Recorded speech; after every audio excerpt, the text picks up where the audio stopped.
ক্লাবে এসেছেন একটা সুন্দর হ্যান্ডসাম ছেলে খুঁজতে। তিনি একজনের জন্যই প্রচুর টাকা দিচ্ছেন। আর কিছু নেই তোমার কাছে? মিস মুখার্জি, এরা প্রত্যেকে আপনার ক্রাইটেরিয়া ফিট হয়। এদের মধ্যে কি পছন্দ না কাউকে? আমি চাই একজন হ্যান্ডসাম পুরুষ। এদেরকে কোনোভাবেই আমার কাজে লাগবে না। আচ্ছা মিস মুখার্জি, এরাই হচ্ছে আমাদের ক্লাবের সব থেকে সুন্দর ছেলে। আরে আরে দাঁড়ান দাঁড়ান দাঁড়ান দাঁড়ান দাঁড়ান। ও মিস মুখার্জি, একটা কথা মনে পড়লো। আমাদের এই ক্লাবে আরো একজন ইয়াং ছেলে রয়েছে, সে আমাদের ক্লাবের অলংকার বলতে পারে।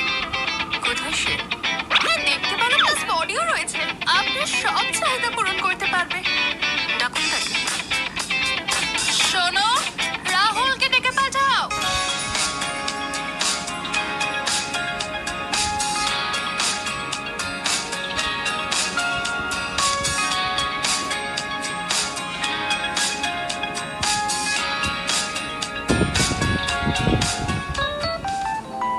আমাদের ক্লাবের অলংকার এসে গেছে।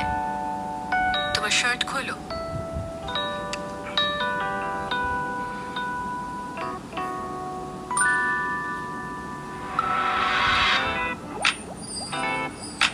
পারফেক্ট। তোমার নাম কি? আমার নাম কি?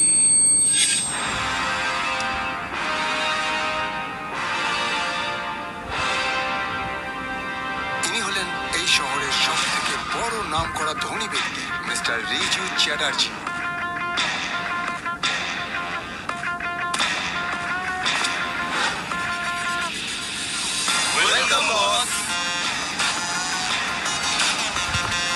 দাদা, তুমি ফিরে এসে এই মন্দিরে চলে এসেছো। তুমি ভগবানের কাছে কি চাইলে? তোমার জেনে লাভ নেই। দাদা, আমি সাহস করছি না।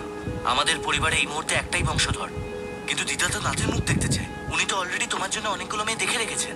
তুমি তাড়াতাড়ি বাড়ি চলে এসো। আমার কোনো মেয়ের ব্যাপারে জানার ইচ্ছে নেই। দাদা,